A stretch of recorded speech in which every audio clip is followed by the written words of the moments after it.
देवीं सरस्वतीं व्यासं ततो जयमुदीरये।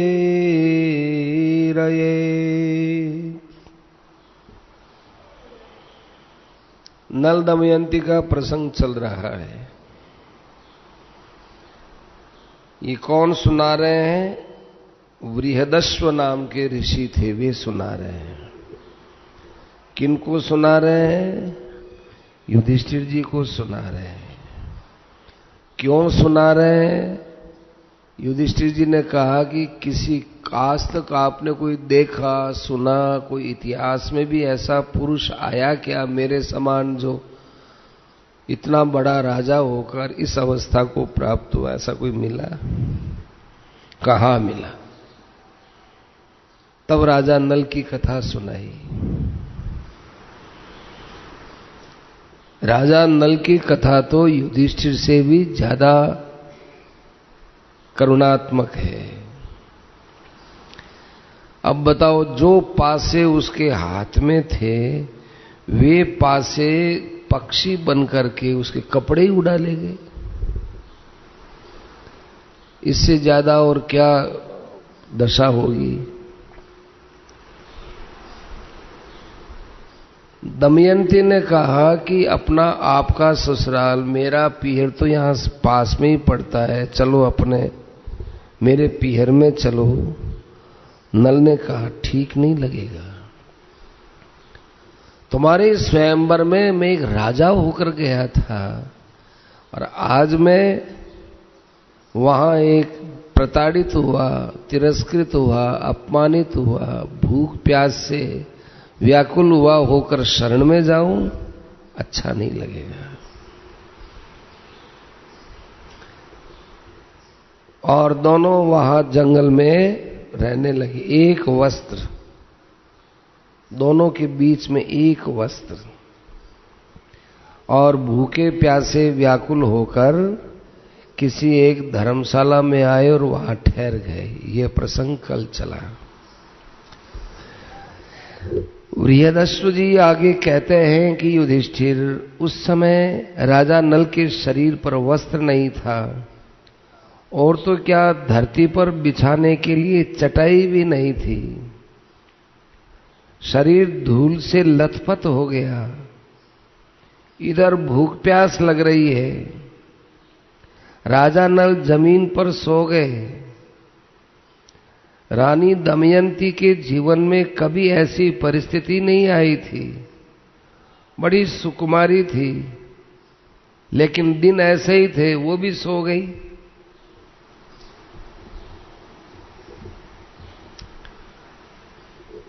दमयंती के सो जाने पर राजा नल की नींद टूट गई। सच्ची बात तो यह थी कि वे दुख और शोक की अधिकता के कारण सुख की नींद सो नहीं सके थे। आंख खुलने पर उनके सामने राज्य के छिन जाने, सगे संबंधियों के छूट जाने, पक्षियों के वस्त्र उड़कर ले जाने का दृश्य एक एक करके आने लगा। और मन में सोचने लगे कि दमयंती मुझ पर बड़ा प्रेम करती है और इसी प्रेम के कारण वह बहुत दुख भोग रही है।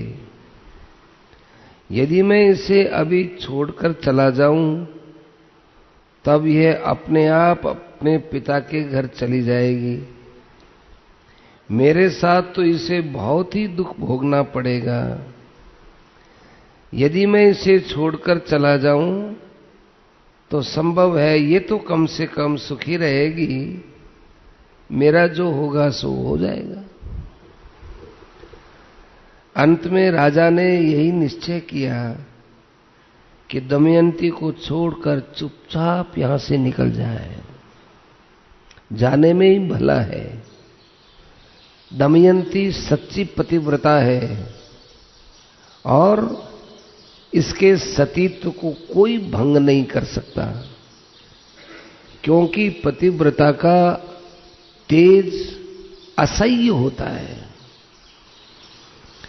इस प्रकार त्यागने का निश्चय करके और दमयंती के सतीत्व की ओर से निश्चिंत होकर राजा नल ने ये विचार किया, रामन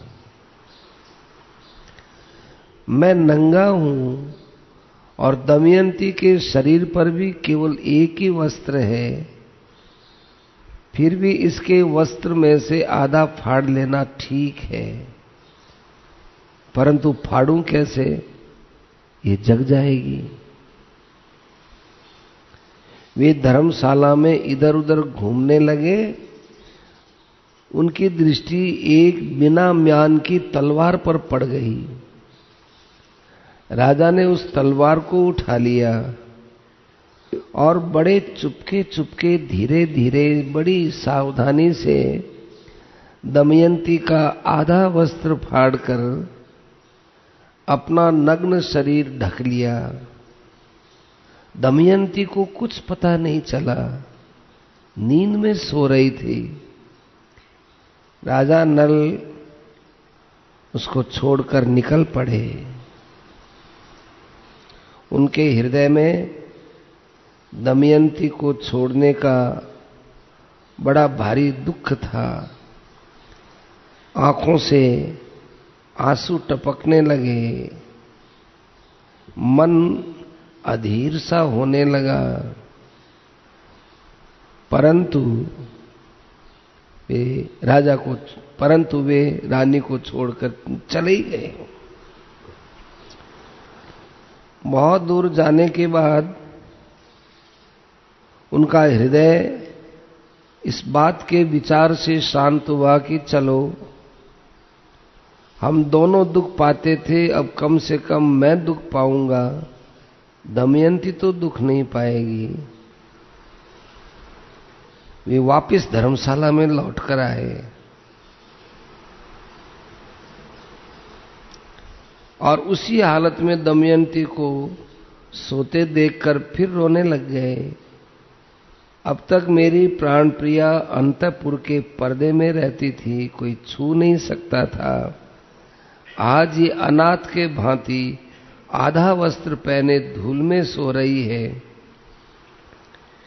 मैं इसे छोड़कर तो जा रहा हूं, ये मेरे बिना दुखी होकर वन वन में कैसे फिरेगी।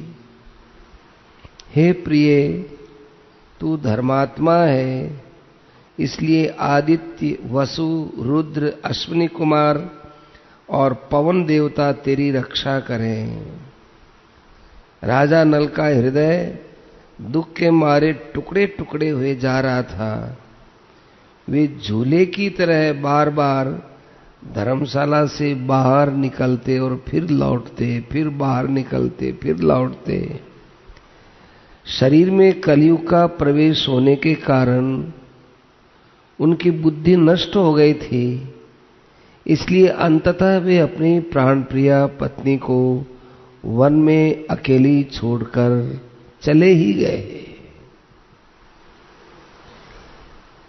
हे युधिष्ठिर, जब दमयंती की नींद टूटी तब उसने देखा कि राजा नल तो यहां नहीं है। वे आशंका से पुकारने लगी, महाराज, मेरे सर्वस्व, मेरे स्वामी, मेरे प्राणनाथ, आप कहाँ हो? मैं अकेली डर रही हूं, कहाँ गए?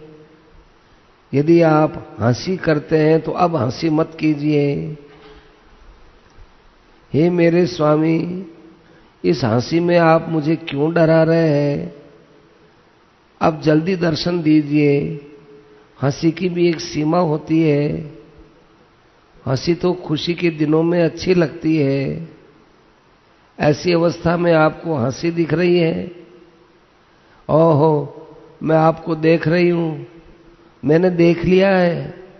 आ जाओ प्राणनाथ, आ जाओ, क्यों लताओं की आड़ में छिपे हुए हो? आओ, आप दौड़कर उस वृक्ष के नीचे, उस वृक्ष के तने के पीछे बैठ गए।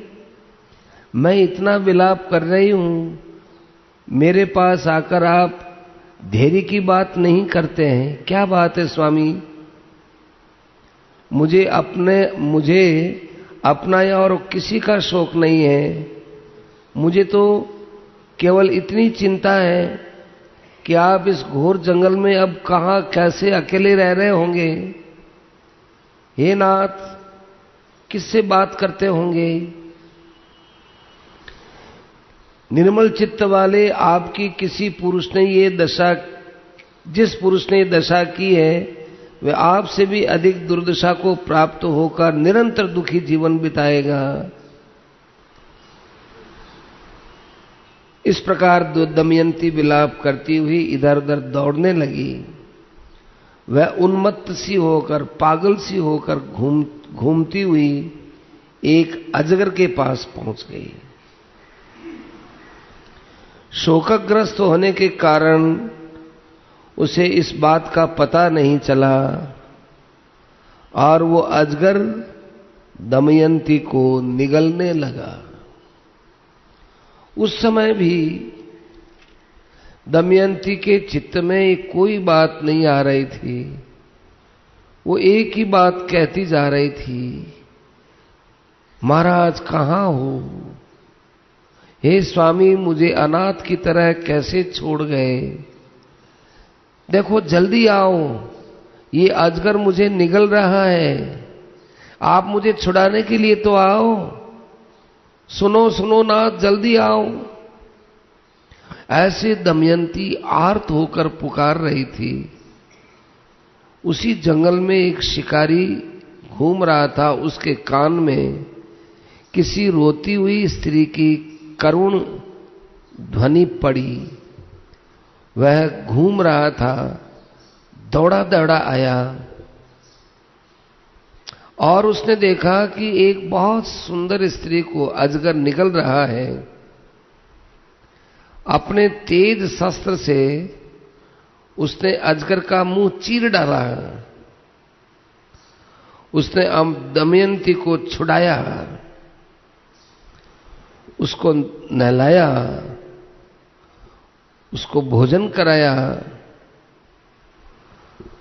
दमयंती को कुछ शांति मिली। उस व्याध ने, शिकारी ने पूछा, सुंदरी तुम कौन हो? तुम्हारे शरीर से ऐसा लगता है तुम कोई बहुत बड़ी राजघराने की स्त्री हो, लेकिन तुम्हारी परिस्थिति देख रहा हूं, कोई विशेष कष्ट आप पर आया है, तभी तो जंगलों में फिर रहे हो। आप किस उद्देश्य से जंगल में हो? मुझे आप अपनी बात कहो। दमयंती ने उस व्याध से सरलता से अपनी सारी कष्ट कहानी कही। दमयंती की सुंदरता, उसकी बोलचाल और उसकी मनोहरता देखकर शिकारी का मन खराब हो गया। वह मीठी मीठी बातें करके दमयंती को अपने वश में करने की चेष्टा करने लगा।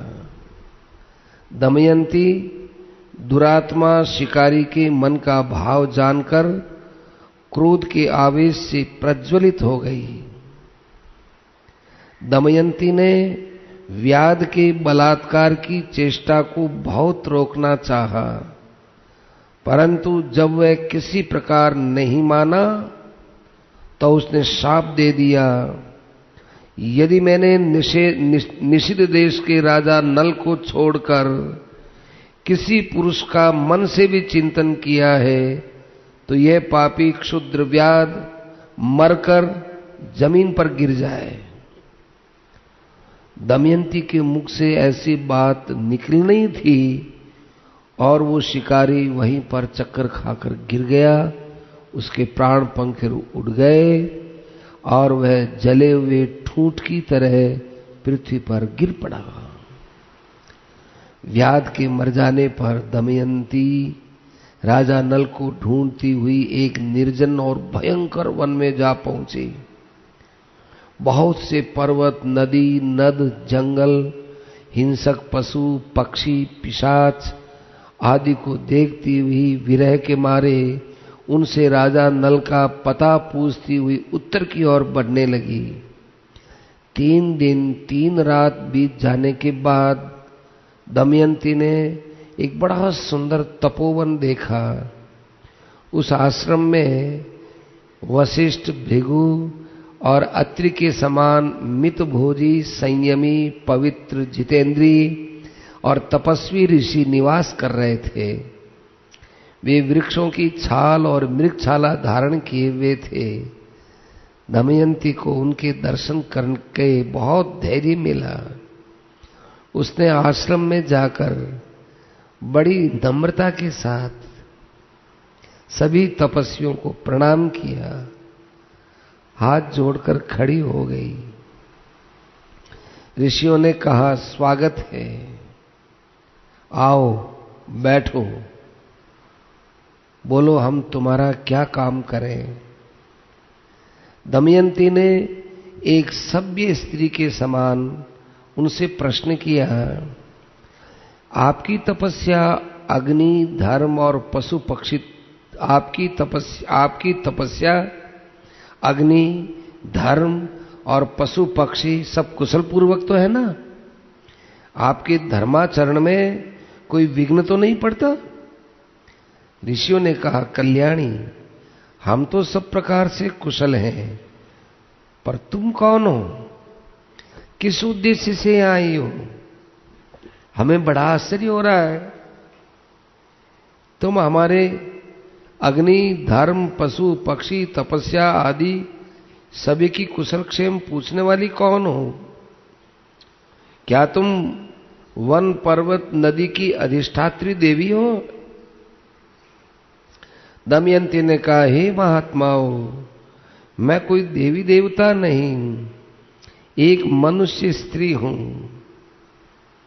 मैं विदर्भ नरेश राजा भीमक की पुत्री हूं। बुद्धिमान, यशस्वी, वीर, विजयी निषद नरेश महाराज नल मेरे पति हैं। कपट दूत के विशेषज्ञ और दुरात्मा पुरुषों ने मेरे धर्मात्मा पति को जुआ खेलने के लिए उत्साहित करके उनका राज्य और धन ले लिया है। मैं उन्हीं की पत्नी दमयंती हूं। संयोगवश वे मुझसे बिछुड़ गए हैं। मैं उन्हीं रणबांकुरे, शस्त्र विद्या कुशल और महात्मा पतिदेव को ढूंढने के लिए वन वन में भटक रही हूं। मैं यदि उन्हें शीघ्र नहीं देख पाऊंगी तो मैं जीवित भी नहीं रह पाऊंगी।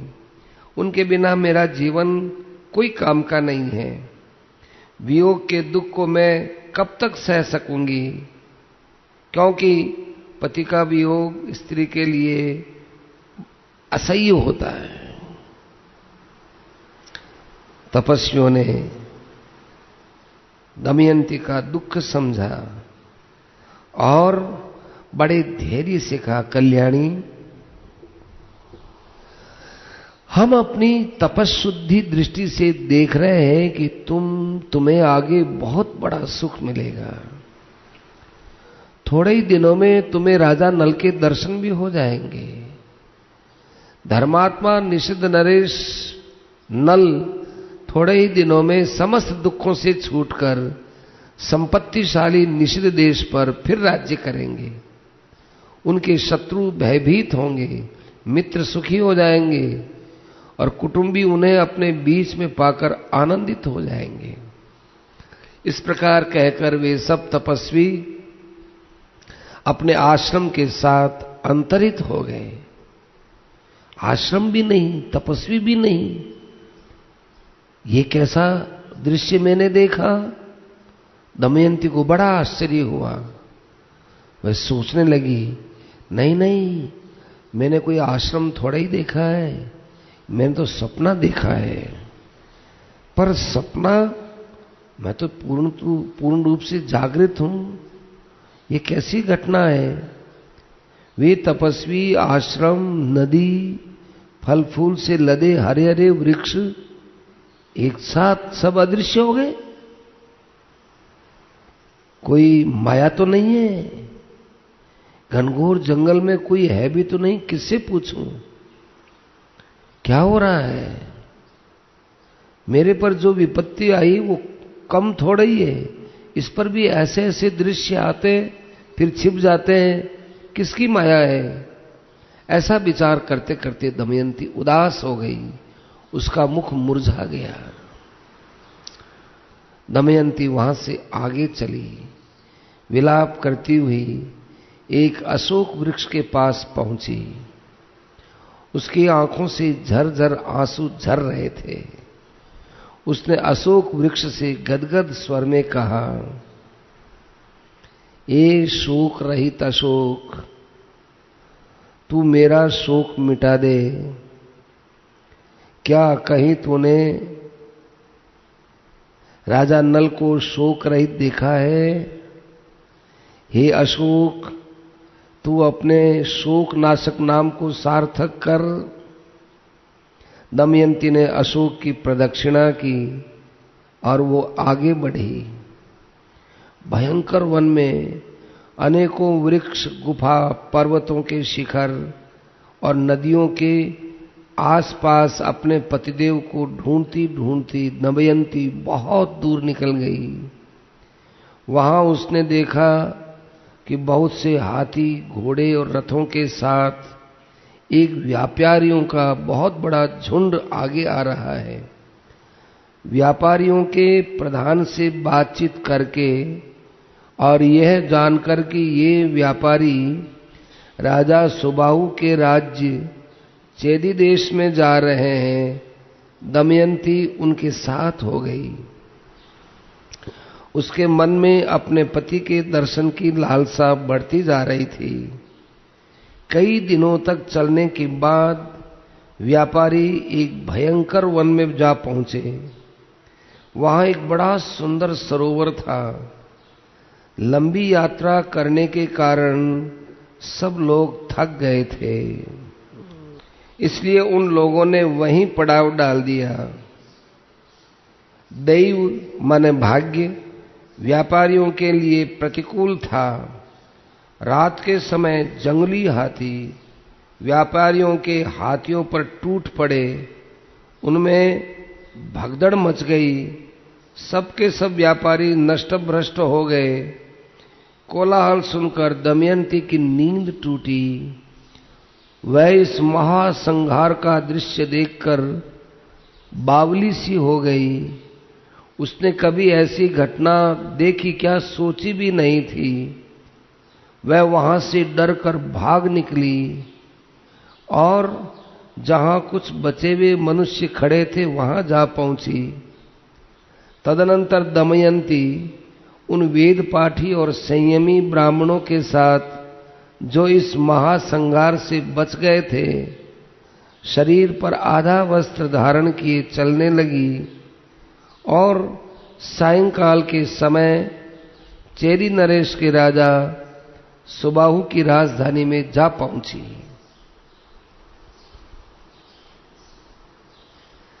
जिस समय दमयंती राजधानी के राजमार्ग पर चल रही थी, नागरिकों ने समझा ऐसी सुंदर स्त्री थोड़े से कपड़ों में खुले मार्ग पर चल रही है, कोई बावली है।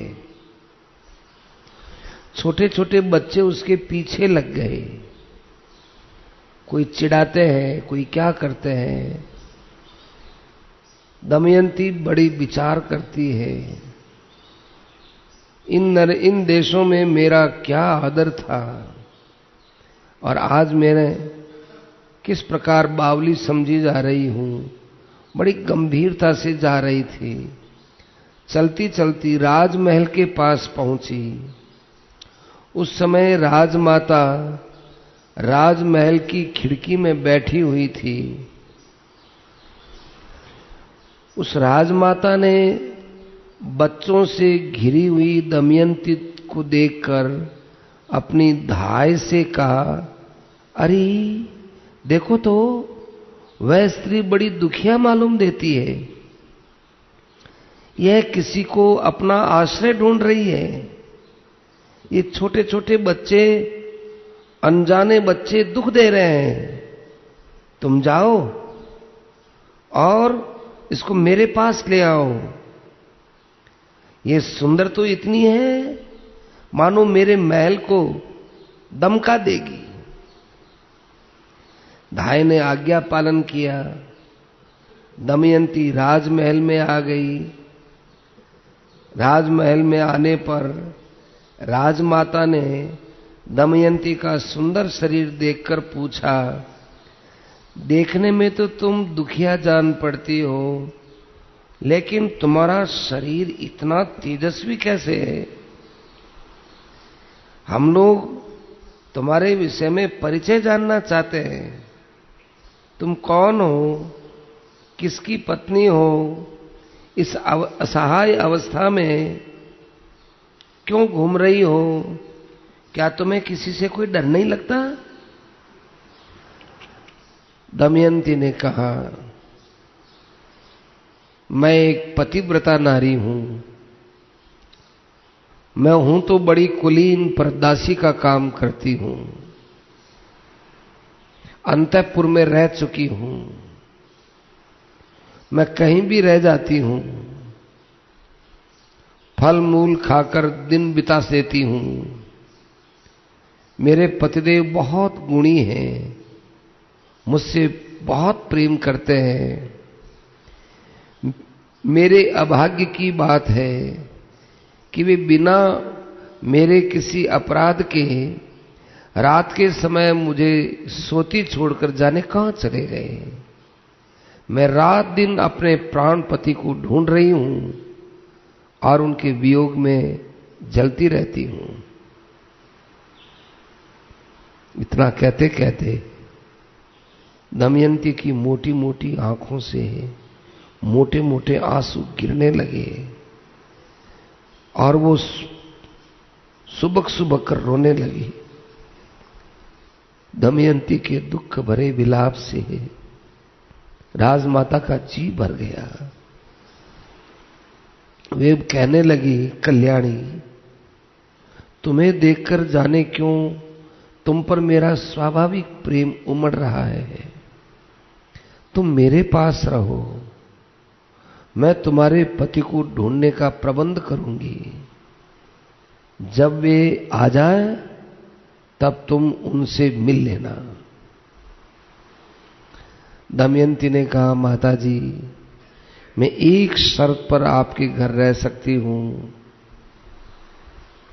मैं कभी झूठा नहीं खाऊंगी।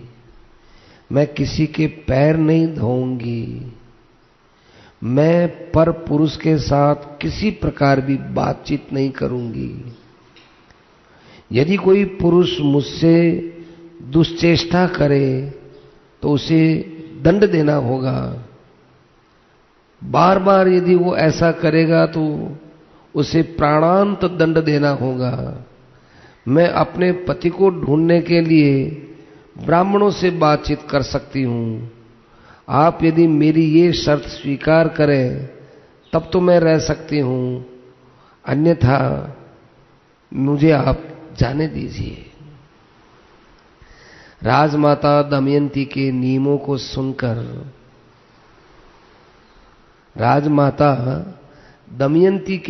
को सुनकर बहुत प्रसन्न हुई और उन्होंने कहा, हे सुंदरी, जैसे तुम सुंदर, शरीर सुंदर, ऐसे तुम्हारी भावना भी सुंदर और तुम्हारी प्रतिज्ञा भी सुंदर।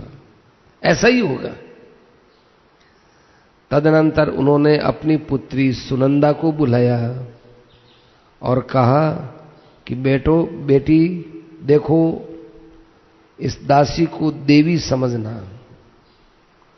ये अवस्था में तुम्हारे बराबर की है, इसलिए इसे सखी के समान राजमहल में रखना। ये बेचारी विपत्ति में पड़ी हुई है, इसके हृदय में प्रसन्नता को जगाना।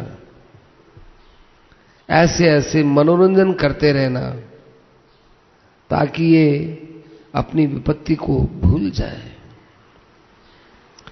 सुनंदा ने बड़ी प्रसन्नता के साथ दमयंती को अपने महल में ले जाकर उन्हें प्रेम के साथ रखा। दमयंती नियमों के अनुसार महल में रहने लगी।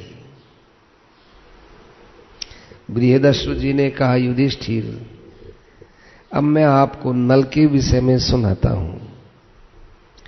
जिस समय राजा नल दमयंती को सोती छोड़कर आगे बढ़े, उस समय वन में दावाग्नि लग रही थी। नल कुछ ठिठुक गए, उनके कानों में आवाज आई, हे राजा नल, शीघ्र दौड़ो, मुझे बचाओ। नल ने कहा, डरो मत।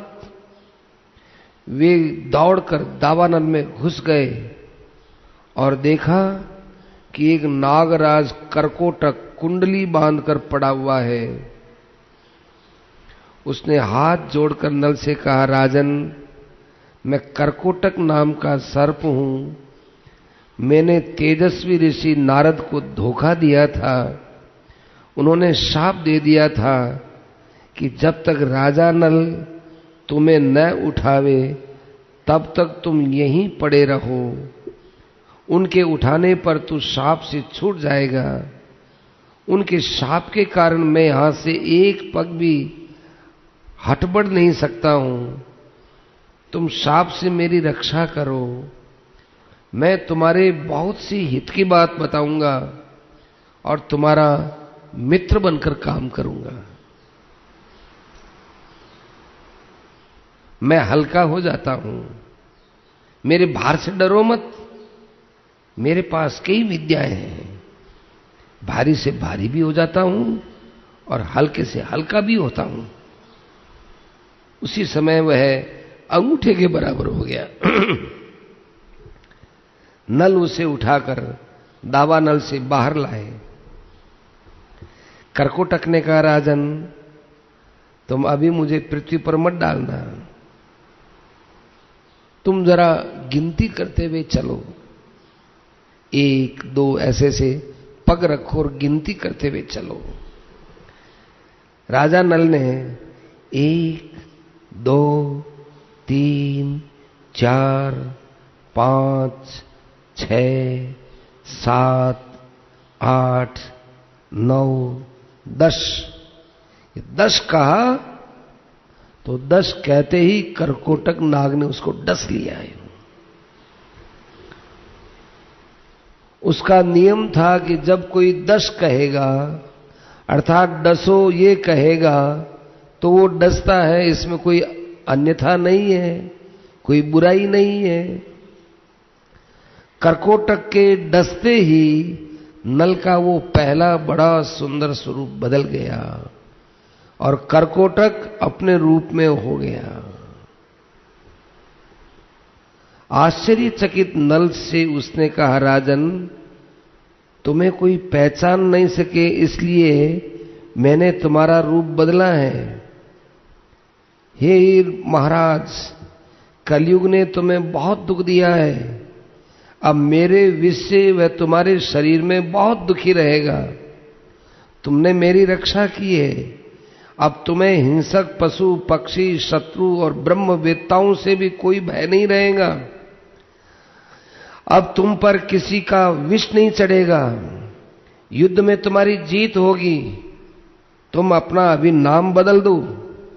तुम अपना नाम बाहुक रखो और द्यूत में कुशल राजा ऋतुपर्ण, जो अयोध्या के नरेश हैं, उनके पास जाओ।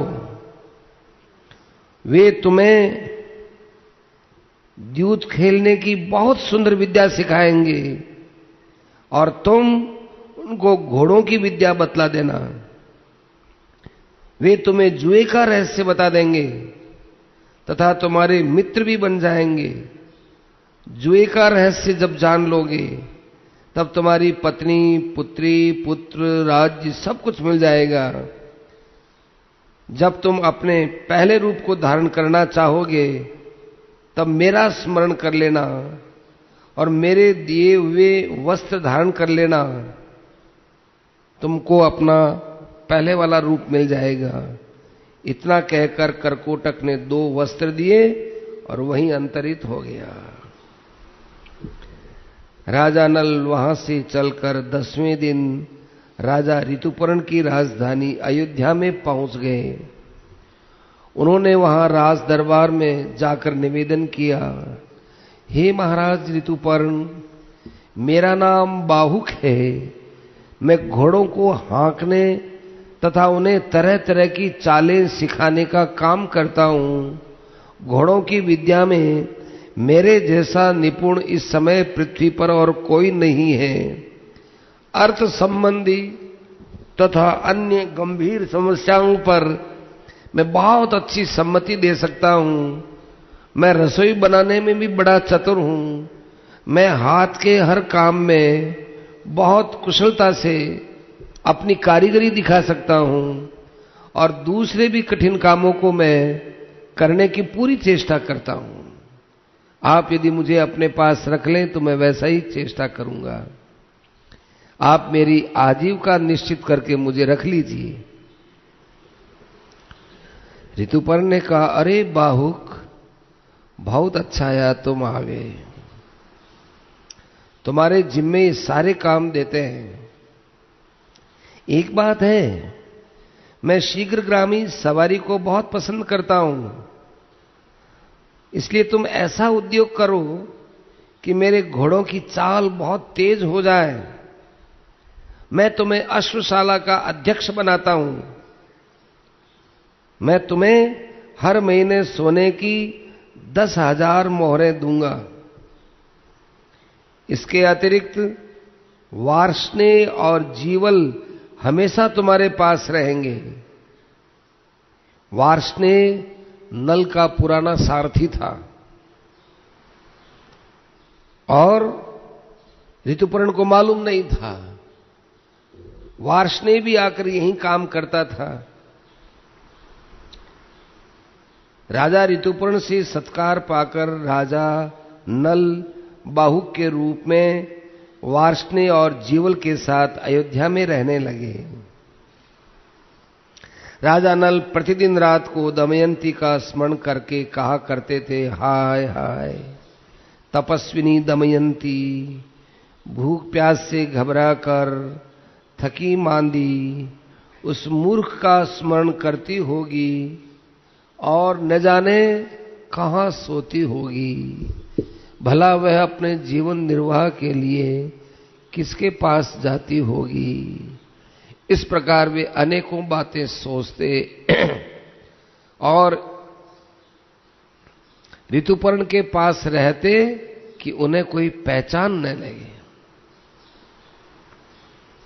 इधर जब विदर्भ देश के राजा दमयंती के पिता भीमक को ये समाचार मिला कि मेरे दामाद नल राज्य से हटा दिए गए और मेरी पुत्री के साथ वन वन में भटक रहे हैं, तब उन्होंने ब्राह्मणों को बुलाया और बहुत सा धन देकर कहा कि आप लोग पृथ्वी पर सर्वत्र जा जाकर नल दमयंती का पता लगाइए और उन्हें ढूंढ लाइए। जो ब्राह्मण ये काम पूरा करेगा उसे 1000 गौ और बहुत बड़ी जागीरी दी जाएगी। यदि आप लोग उन्हें न ला सकें, केवल पता भी बता दें, तो 10,000 गौवें दूंगा। ब्राह्मण लोग बड़ी प्रसन्नता से नल दमयंती का पता लगाने के लिए निकल पड़े। एक ब्राह्मण जिसका नाम सुदेव था, नल दमयंती के पता लगाने के लिए चला तो चेदी नरेश की राजधानी में गया।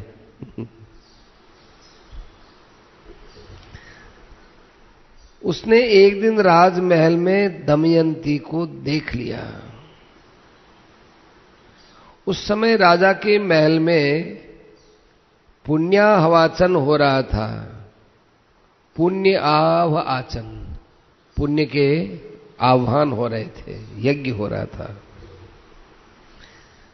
और दमयंती सुनंदा एक साथ बैठकर इस मांगलिक कृत्य को देख रही थी। सुदेव ब्राह्मण दमयंती को देखता रहा और मन में विचार कर लिया कि वास्तव में यही भीमक नंदिनी है, यही दमयंती है। जैसा इसका रूप देखा था वैसा का वैसा है। बड़ा अच्छा हुआ, इसे देख लेने से मेरी यात्रा सफल हो गई। सुदेव दमयंती के पास आया और बोला, ए विदर्भ नंदिनी, मैं तुम्हारे भाई का मित्र सुदेव ब्राह्मण हूं।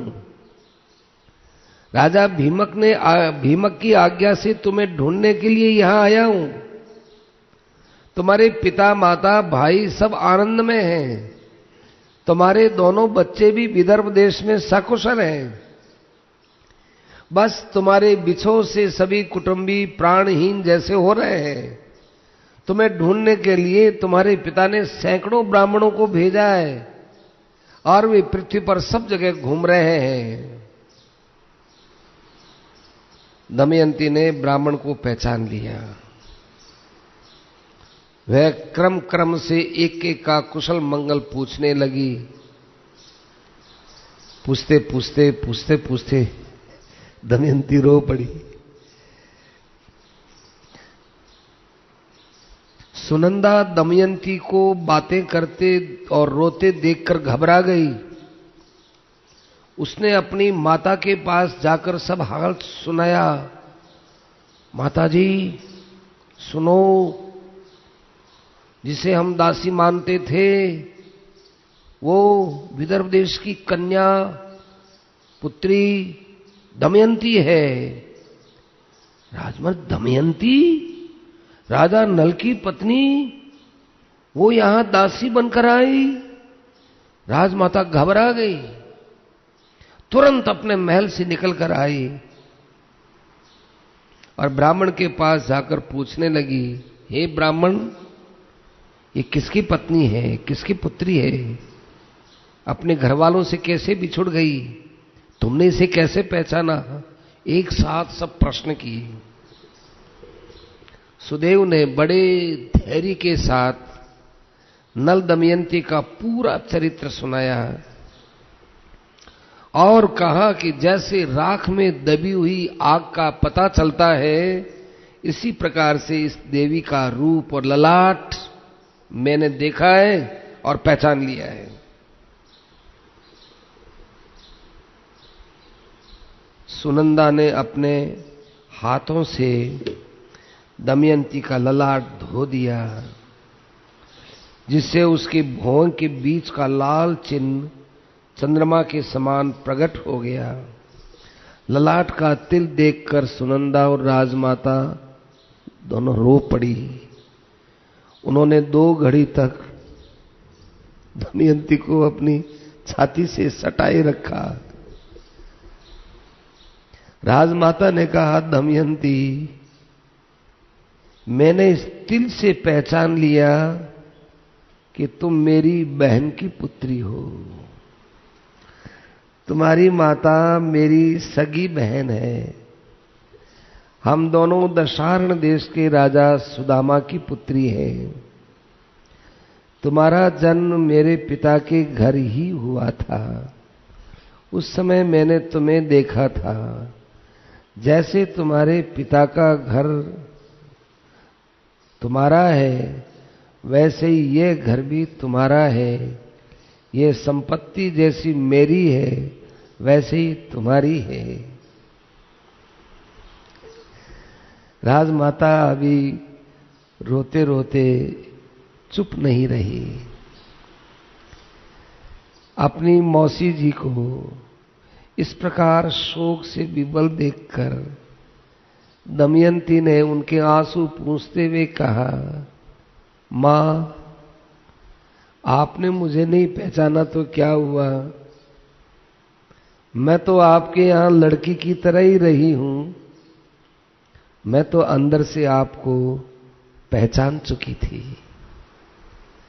मैंने अपना परिचय इसीलिए नहीं दिया था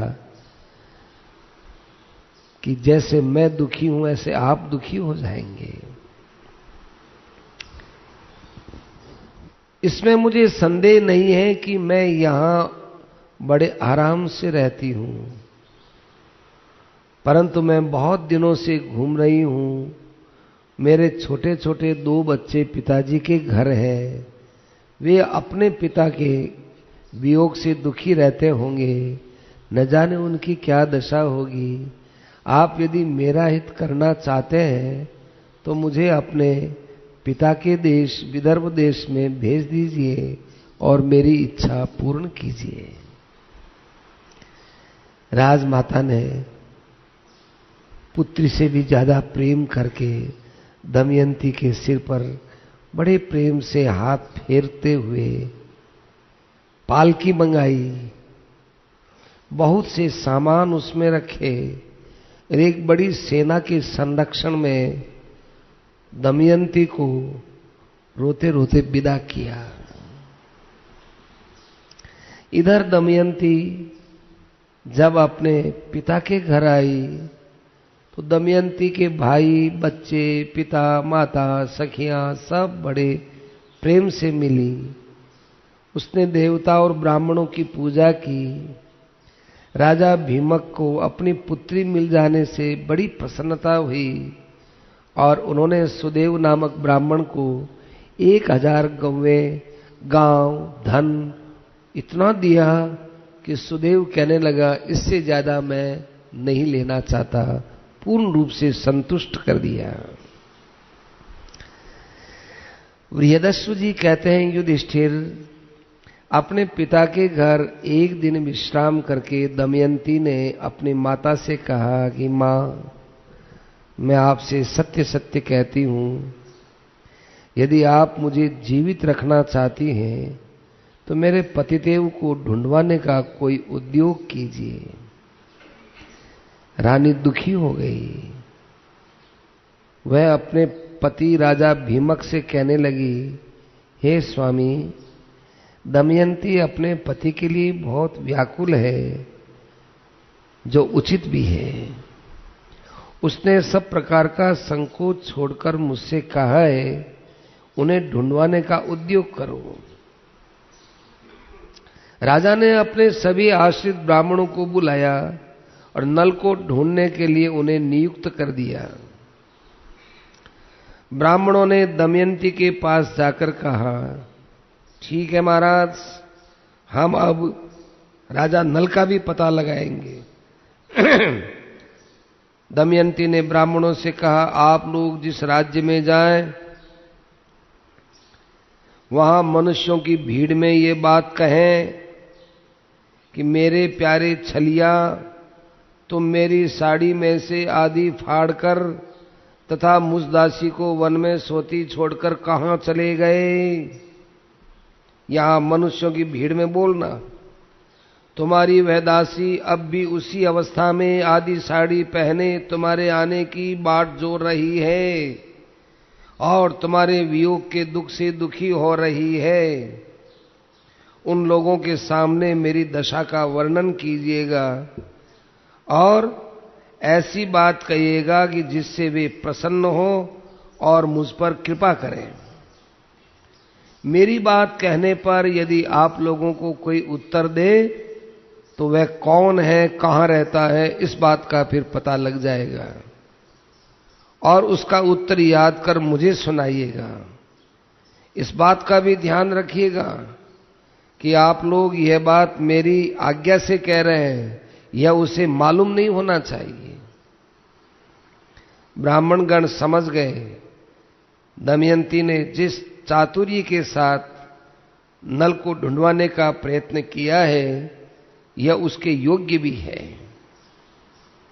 ब्राह्मण लोग नल को ढूंढने के लिए चल पड़े। बहुत दिनों तक ढूंढने खोजने के बाद पूर्णाद नामक ब्राह्मण ने महल में जाकर दमयंती से कहा, राजकुमारी, मैं आपके निर्देशानुसार निषिद्ध नरेश नल का पता लगाता हुआ अयोध्या पहुंचा था। वहां मैंने राजा ऋतुपर्ण के पास जाकर भरी सभा में तुम्हारी बात दोहराई थी। परंतु वहां किसी ने कुछ उत्तर नहीं दिया। जब मैं उस सभा से चलने लगा तब उसके बाहुक नामक सारथी ने मुझे एकांत में बुलाकर कहा,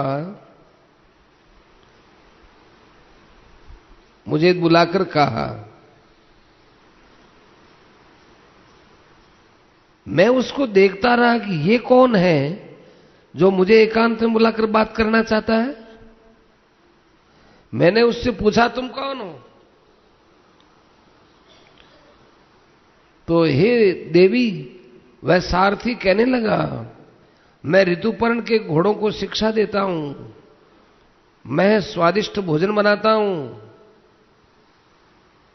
और ऋतुपर्ण का बहुत सा काम करता हूं। मैंने उसको खूब देखा, काला कलूटा, छोटे छोटे हाथ, नाक पिचका हुआ,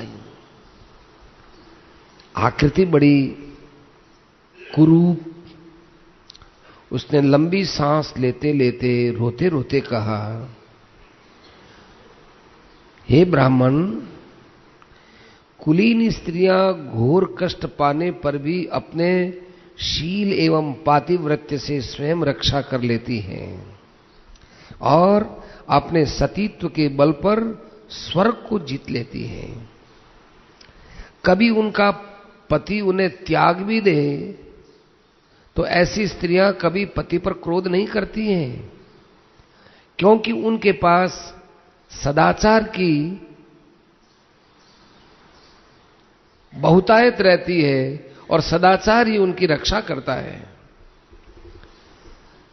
त्यागने वाला पुरुष विपत्ति में रहने के कारण दुखी और अचेत हो रहा था, इसलिए उस पर क्रोध करना उचित नहीं है। माना कि पति ने अपनी पत्नी का योग्य सत्कार नहीं किया, परंतु वह उस समय राज्य लक्ष्मी से च्युत था, क्षुधातुर था, दुखी था, दुर्दशाग्रस्त था। ऐसी अवस्था में पत्नी को उसके ऊपर क्रोध नहीं करना चाहिए। जब वह अपनी प्राण रक्षा के लिए जीविका चाह रहा था, तब पक्षी उसके वस्त्र उड़ाकर ले गए। उसके हृदय की पीड़ा बड़ी असह्य थी। ऐसी ऐसी बातें बोल रहा था। राजकुमारी, बाहुक की ये बात सुनकर ही मैं तुमको सुनाने के लिए आया हूं। तुम जैसा उचित समझो वैसा करो, चाहे तो आप महाराज को कह सकते हो। ब्राह्मण की बात सुनकर दमयंती के आंखों में आंसू आए। कुरूप, हाथ छोटा, नाक फीडा, क्या है? और घटना वही है जो जीवन में घटी है। पूरा कुछ समझ में नहीं आया। उसने ये सब बातें अपनी मां से कहा। मां, परनाथ ब्राह्मण ने बहुत सी बातें तो बताई हैं, कुछ बातों में संदेह हो रहा है, क्या करूं? आप ये बात पिताजी से मत कहना। एक काम करती हूं, मैं सुदेव ब्राह्मण को इस काम में भेजती हूं। जैसे सुदेव ने शुभ मुहूर्त में मुझे यहां पहुंचाया है, ऐसे ही ये सुदेव ब्राह्मण शुभ शकुन देखकर अयोध्या जाए और उस बाहुक से विशेष संपर्क करे और लाने की कोई युक्ति बनाए। इसके बाद दमयंती ने परनाथ का सत्कार करके उसे विदा किया और सुदेव को बुलाया। दमयंती ने सुदेव से कहा, ब्राह्मण देवता, आप शीघ्र से शीघ्र अयोध्या नगरी में जाकर राजा ऋतुपर्ण से एक बात कहिएगा कि भीमक पुत्री दमयंती फिर से स्वयंवर में स्वेच्छानुसार अपने पति का वर्ण करना चाहती है, क्योंकि उसका पूर्व पति नल उसको छोड़कर चला गया है। वह बड़े बड़े राजा और राजकुमारों को निमंत्रण दिया जा रहा है और वे राजा और राजकुमार विदर्भ नगर में पहुंच रहे हैं और स्वयंवर की तिथि कल ही है, इसलिए आप यदि वहां पहुंच सके तो वहां जाइए। नल के जीने अथवा मरने का किसी को भी पता नहीं है, इसलिए वह कल सूर्योदय के समय दूसरा पति वर्ण करेगी। दमयंती की बात सुनकर सुदेव अयोध्या गए और उन्होंने राजा ऋतुपर्ण से ये बात कही। ऋतुपर्ण ने सुदेव ब्राह्मण की बात सुनकर बाहुक को बुलाया और बाहुक को बुलाकर बड़े मीठे शब्दों में कहा, अरे बाहुक, तुम्हारी अश्व विद्या का कल्प आज पता चलेगा। अरे तुम जानते हो, विदर्भ देश की एक राजकुमारी दमयंती, उसका पति नल जाने जिंदा है कि मर गया कुछ पता नहीं, जुए में खेलकर कहीं भटक गया, शायद वो मर गया होगा, तभी तो दमयंती का दूसरा विवाह होने जा रहा है। मैं एक ही दिन में विदर्भ देश पहुंचना चाहता हूं, यदि तुम वहां इतने जल्दी पहुंचा सकते हो तो मैं जाने का प्रयत्न करूं। ऋतुपर्ण की बात सुनकर राजा नल का कलेजा फटने लगा। ये सब बातें सोचकर दमयंती का दूसरा विवाह हो रहा है, अचेत सा हो गया। फिर थोड़ी देर में होश आया, दमयंती मेरा त्याग नहीं कर सकती, शायद इसमें कोई चाल है, उसने कोई मेरी प्राप्ति के लिए युक्ति निकाली होगी। दमयंती पतिव्रता है, तपस्विनी है, दीन है, मैंने दुर्बुद्धिवश उसका त्याग किया, बड़ी क्रूरता की, अपराध मेरा है, वे कभी ऐसा नहीं कर सकती। अस्तु सत्य क्या है असत्य क्या है ये बात तो वहां जाने पर मालूम होगी, परंतु ऋतुपर्ण की इच्छा पूरी करने में मेरा भी तो स्वार्थ है। बाहुक ने हाथ जोड़कर के कहा, महाराज, मैं आपके कथनानुसार काम करने की प्रतिज्ञा करता हूं। बाहुक अश्वशाला में जाकर श्रेष्ठ घोड़ों की परीक्षा करने लगे। नल ने उत्तम जाति के 4 शीघ्रगामी घोड़े रथ में जोत दिए और राजा ऋतुपर्ण उस रथ पर सवार हो गए। जैसे आकाशचारी पक्षी आकाश में उड़ते हैं, वैसे ही बाहुक का रथ थोड़े ही समय में नदी, पर्वत, वनों को लांघते लांघते देखते देखते बहुत दूर चला गया। एक स्थान पर राजा ऋतुपर्ण का दुपट्टा नीचे गिर गया। उसने कहा, बाहुक से कहा राजा ने, रथ रोको, मैं वार्ष्णेय से उसे उठवा करके मंगवाता हूं।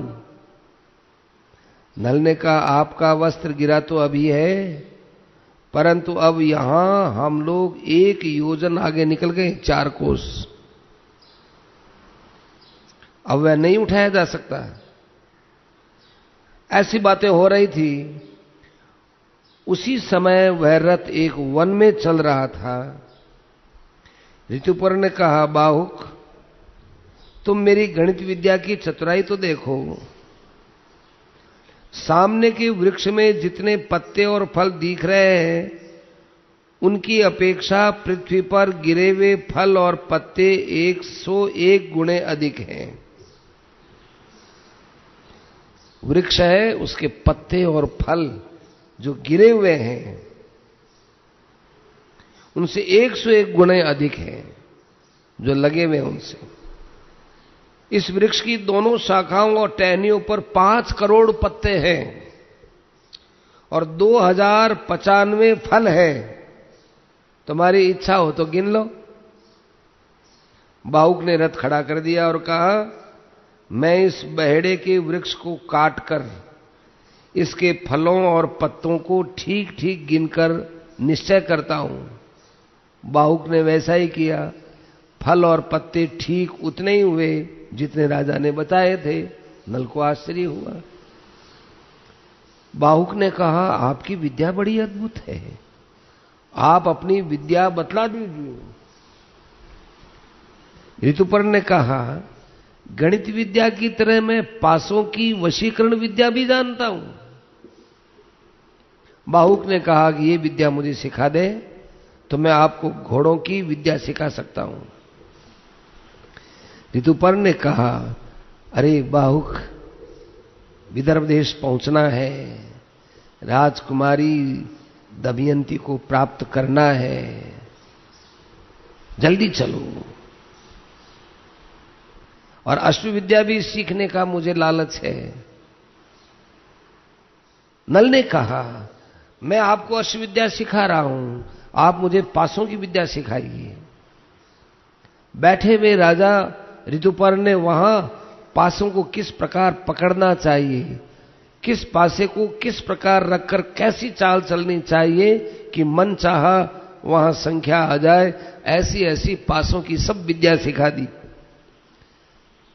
और कह दिया कि देखो, अश्व विद्या तो तुम वहां अयोध्या में आने के बाद ही मुझे सिखाना, अभी तो मेरी विद्या तुम्हारे पास धरोहर है और तुम्हारी विद्या मैं बाद में लूंगा।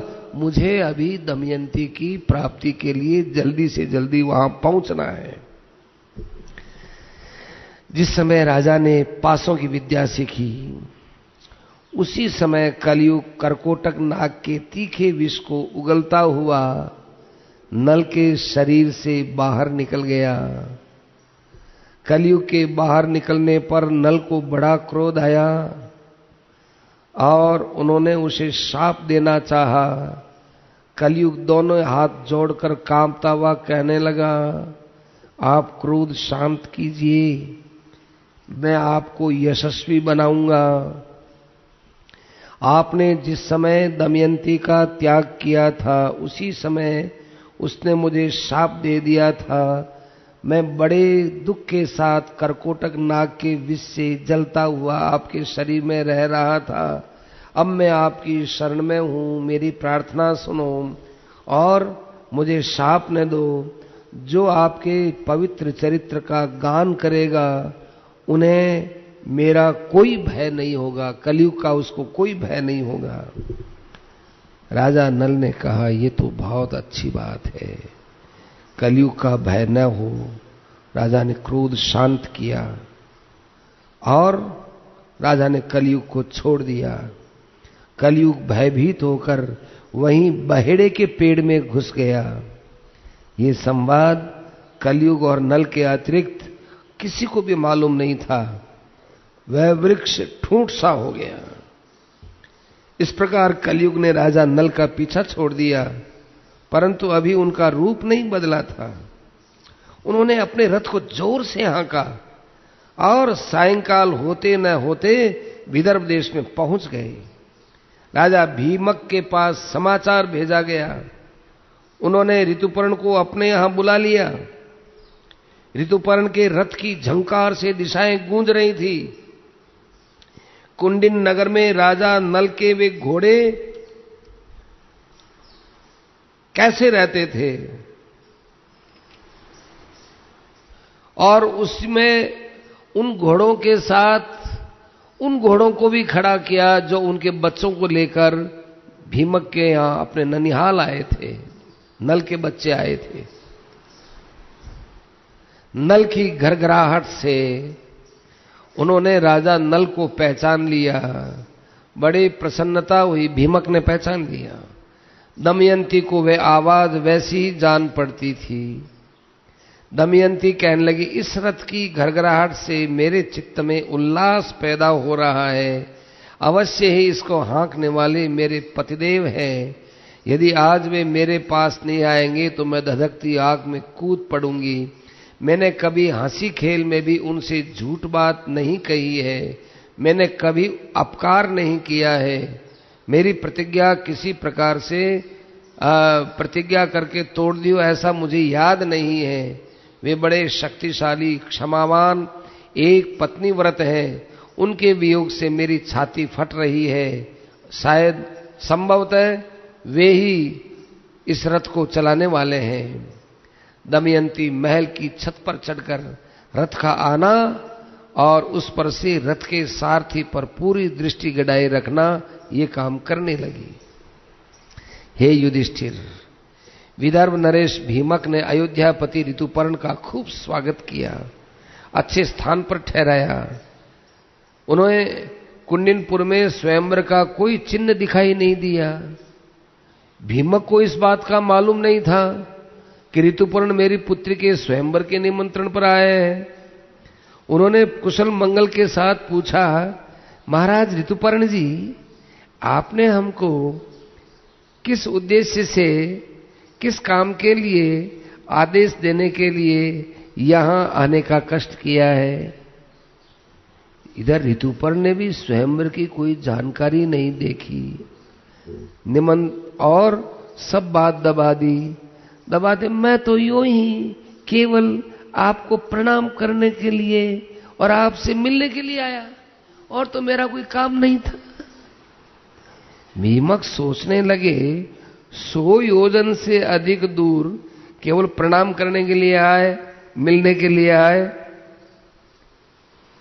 पता नहीं क्या बात है, पर आगे चलकर बात तो खुल ही सकती है। भीमक ने बड़ा सत्कार किया, ऋतुपर्ण को अपने यहां रख लिया।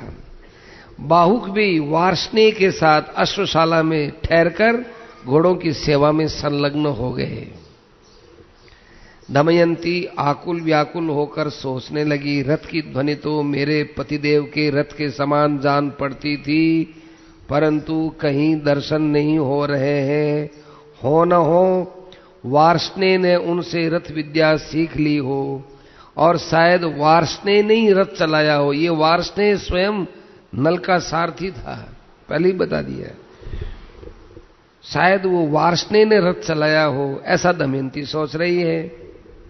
दमयंती ने दासी को बुलाकर कहा, केशिनी, तुम जाओ ना, इस बात का पता लगाओ कि ये जो काला कलूटा कुरु पुरुष दिखाई दे रहा है, ये कौन है? संभव है ये मेरा पति हो। मैंने ब्राह्मणों के द्वारा जो संदेश भेजा था वही उसे बतलाना और उसका उत्तर सुनकर मुझसे कहना। केशनी ने जाकर बाहुक से बातें की। बाहुक ने राजा के आने का कारण बताया और संक्षेप में वार्ष्णेय तथा अपनी अश्वविद्या एवं भोजन बनाने की चतुरता का परिचय दिया। उसने पूछा, कौन हो? कि मैं भोजन भी बनाता हूं, घोड़ा भी चलाता हूं।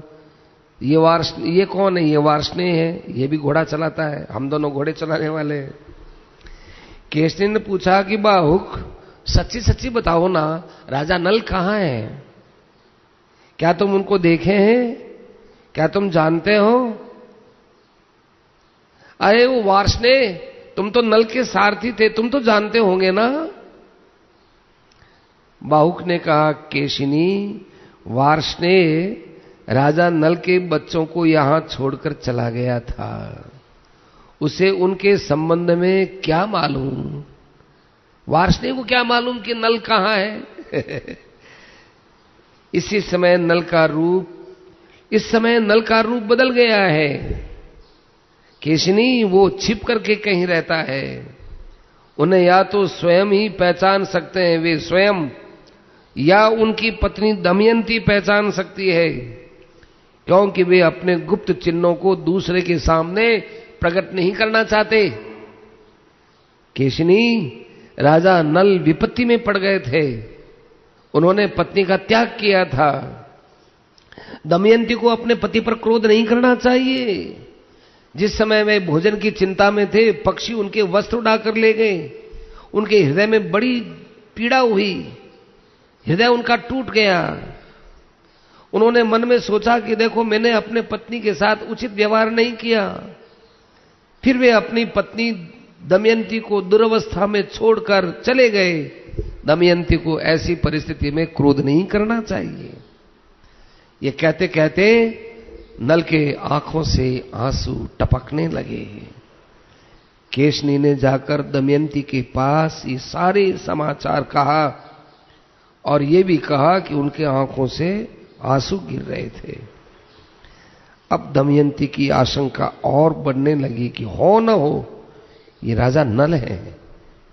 उसने दासी से कहा, केशनी, तुम फिर जाओ बाहुक के पास और उसके पास बिना कुछ बोले खड़ी रहो, उनकी हर एक चेष्टाओं पर ध्यान दो। वह अग्नि मांगे तो मत देना, जल मांगे तो देकर देना, जल मांगे तो देर करके देना, तो एक ही देर लगाना। अग्नि मांगे तो मत देना। और वो किस दिशा में देखते हैं, चेहरे पर किस किस प्रकार की आकृतियां बदलती हैं, क्या क्या चेष्टाएं करते हैं, मुझे आकर सब बता देना। केशिनी फिर बाहुक के पास गई। वहां उसके देवताओं और मनुष्यों के समान बहुत से चरित्र देखकर लौट आई। दमयंती से कहने लगी, राजकुमारी जी, बाहुक ने तो जल, थल और अग्नि पर सब तरह से विजय प्राप्त कर ली है। मैंने ऐसा पुरुष कहीं देखा नहीं, सुना नहीं। यदि कहीं नीचा द्वार आता है तो वे झुकते नहीं है, सीधे जाते हैं। वो जो ही जाते हैं त्यों ही दरवाजा ऊंचा हो जाता है, बिना झुके चलते हैं। छोटे से छोटा छेद भी उसके लिए गुफा बन जाता है। वहां जल के लिए जो घड़े रखे थे वे उसकी दृष्टि पड़ते ही जल से अपने आप भर जाते हैं। उसने फूस का पूला लेकर सूर्य की ओर किया तो वो जलने लग गया। इसके अतिरिक्त वह अग्नि का स्पर्श करके भी जलता ही नहीं है। पानी उनकी इच्छा के अनुसार बहता है। वह जब अपने हाथ से फूलों की माला मसलते हैं तब वे कुमलाते ही नहीं है। फूल तो और प्रफुल्लित और सुगंधित हो जाते हैं। इन अद्भुत लक्षणों को देखकर मैं तो भौचक्की सी हो गई और बड़ी शीघ्रता से तुम्हारे पास चली आई। दमयंती ने कहा, ठीक है। बाहुक के कर्म और चेष्टाओं को सुनकर जान गई ये अवश्य मेरे पतिदेव हैं। उसने केशिकी के साथ अपने दोनों बच्चे नल के पास भेज दिए। बाहुक इंद्रसेना और इंद्रसेन को पहचान कर उनके पास आया। दोनों बच्चों को गोद में लिया। बाहुक अपनी संतानों से मिलकर घबरा गया। उसका हृदय प्रेम से द्रवित हो गया, रोने लग गया। उसके मुख पर पिता के समान जैसा स्नेह प्रकट होने लगा। तदनंतर बाहुक ने दोनों बच्चे केशनु को दे दिए और कहा, ये बच्चे तो मेरे दोनों बच्चों के समान ही हैं, इसीलिए मैं इनको देखकर रो पड़ा। केशिनी, तुम बार बार मेरे पास आती हो, बार बार तुम मेरी क्रियाओं को देखती हो। कभी बच्चा लेकर आती हो, कभी क्या करते हो, लोग न जाने क्या सोचेंगे।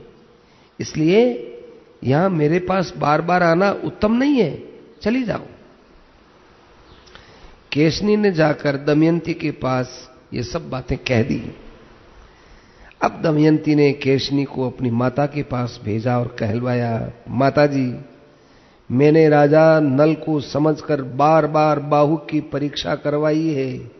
अब मुझे केवल उसके रूप के विषय में ही संदेह रह गया है और कोई संदेह नहीं है। अब मैं स्वयं उसकी परीक्षा करना चाहती हूं, इसलिए आप बाहुक को मेरे महल में आने की आज्ञा दे दीजिए अथवा उनके पास ही मुझे जाने की आज्ञा दीजिए। आपकी इच्छा हो तो ये बात पिताजी को बतला दीजिए अथवा मत बतलाइए। रानी ने अपने पति भीमक की अनुमति ली और बाहुक को रनिवास में बुलवाने की आज्ञा दी। बाहुक को बुलाया गया। दमयंती को देखते ही नल का हृदय एक साथ शोक और दुख से भर गया। आंसुओं से नहा गए। बाहुक की आकुलता देखकर दमयंती शोकग्रस्त हो गई। उस समय दमयंती गेरुआ वस्त्र पहने हुए थी, केशों की जटा बांधी हुई थी, शरीर मलिन था। दमयंती ने कहा, बाहुक, पहले एक धर्मज्ञ पुरुष अपनी पत्नी को वन में छोड़कर चला गया था। क्या कहीं तुमने उसे देखा है? वह स्त्री उस समय थकी मांदी थी, नींद में अचेत थी। ऐसी निरपराध स्त्री को पुण्य श्लोक निषिद्ध नरेश के सिवा और कौन पुरुष निर्जन वन में छोड़ सकता है? मैंने जीवन भर में जानबूझकर उनका कोई अपराध नहीं किया है, फिर भी वे मुझे वन में सोती छोड़कर चले गए। इतना कहते कहते दमयंती के आंसुओं की धारा एक साथ ताड़ ताड़ जमीन पर गिरने लगी। दमयंती के विशाल सांवले और रत्नारे नेत्रों से आंसू टपकते देखकर